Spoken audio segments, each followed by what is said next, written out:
I wanted to be a professional actor, and how do you do that, especially in a place like Ottawa where I grew up? So there's a corner store near my house, a little convenience store called Yeggy's, and I hung out with the kids of the store owner. And I went in one day looking for this my buddy, one of the kids in the family, and his sister was behind the cash. I said, "Hey, where's Abdeen?" And they said, "Oh, Abdeen, he went down. There's a TV show, and they're doing this casting call, this cattle call." And I'm like, "What are you talking about?" And she gave me the details. And so I ran back home, looked up where the TV studio was, found out how to get there by bus, and I went to this cattle call. And they said, "Okay, here's a little piece of the script." And I said, "Okay, great." And they said, "Wait here, and we're going to pair you up with somebody to audition for this thing." It was a teenage soap opera called Denim Blues on CTV's Ottawa affiliate. So I waited and waited and waited, and I got a chance to audition, and they set me up to audition with this girl who just happened to be Miss Teen Ottawa the year before. Beautiful, beautiful girl, and I'm like, "Oh my God, this is fantastic." First off, it's true what they say, great way to meet girls.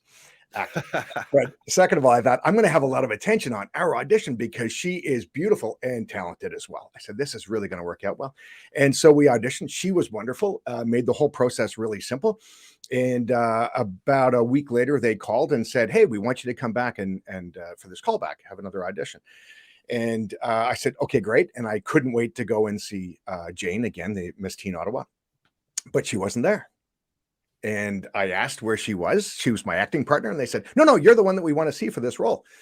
And that was I ended up landing the role of Tyler on Denim Blues, and there was a 13-part series. It was right around the beginning of Degrassi, so it was kind of like more of a teenage version of Degrassi. We were kind of a bit more cool and a bit more polished. And whatever happened to Degrassi, they got a bit more attention than we did. But I did 11 out of the 13 episodes, and it was great. I got my union card, and it really kind of kicked off a career, and that was 35 years ago. So wow, yes, and you were not a one-hit wonder child actor. You've gone on to flourish.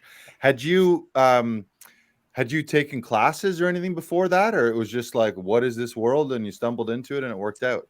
Yeah, I think I may have taken just a general interest theater class, and of course I did drama class in high school and that sort of thing, and got a lot of positive reinforcement. My high school drama teacher, Mr. Paul Armstrong, I remember doing a sketch, and he came up to me afterwards and said, "That was really funny. Like, you got a lot of talent." And he was as surprised as I was, but it was really one of the first times I really got a positive reinforcement from school. And so I credit him with a lot of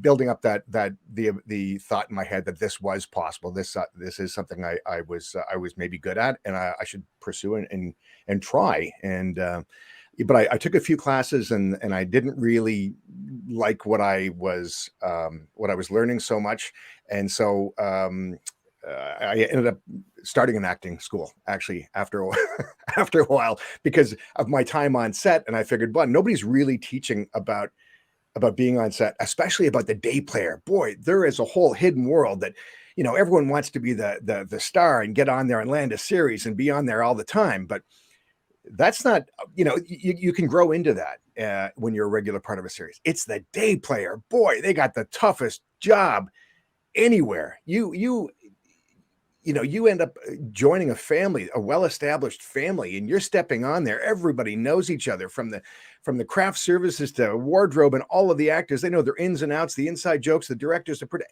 everybody knows each other. And you're stepping on there not knowing anybody. And it's the toughest job. I say it's like, I compare it to joining a house party at 3:00 in the morning.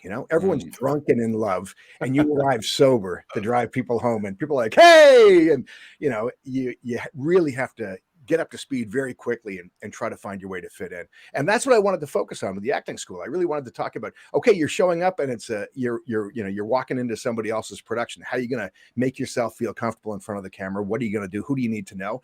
And of course, this is far after the initial audition process, but it was an integral part that I thought needed to be taught. Yeah, that's a great point. You are like, it's especially if it's been a few seasons, you're walking into this well-oiled machine. When you were saying house party, I was thinking house party or like senior year of high school, but then you're the new kid and everybody already has their best friends and their cliques and you know how things operate and you're just wandering around like, where's my locker? Well, yeah, and you know, to a degree, you don't know if you're ever going to see these people again. So Right. you know, you want to make a really good impression. You want to be on when you meet them. You don't want to be stumbling about and asking where the library is. You want, you know, you want to be the one who's offering to kick out cigarettes by the gym afterwards. Yeah, don't ask for the library. Nerd alert. Nerd alert. Get this guy out of here. What's a library?